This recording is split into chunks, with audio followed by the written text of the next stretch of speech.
CPU scheduling.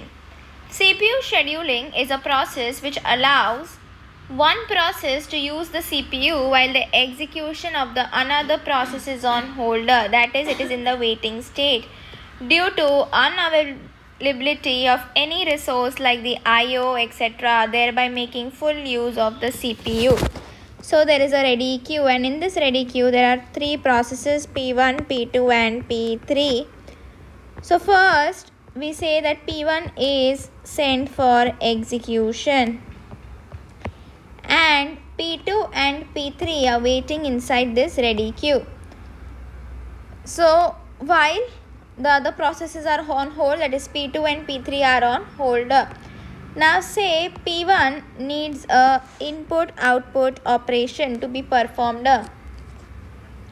So P1 will go inside the ready queue and P2 will be allotted for execution. P2 will be allocated to the CPU for execution and P1 will be sent in the ready queue so that full use of the CPU can be made.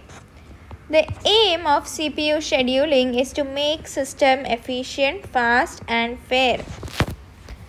Whenever the CPU becomes ideal, the operating system must select one of the processes in the ready queue to be executed. So when the CPU does not have any work, what happens?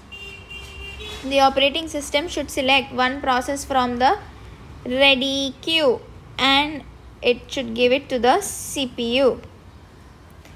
The short-term scheduler, also known as the dispatcher, executes most frequently and makes fine-grained decisions of which process should be executed. So the job of a short-term scheduler is to dispatch the process from the ready queue and bring it to the CPU. So it dispatches the processor from the ready queue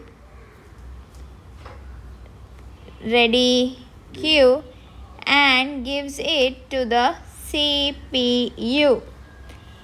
So most of the decisions are made by the short-term scheduler. The scheduler selects from among the processes in memory that are ready to execute and allocates the CPU to one of them.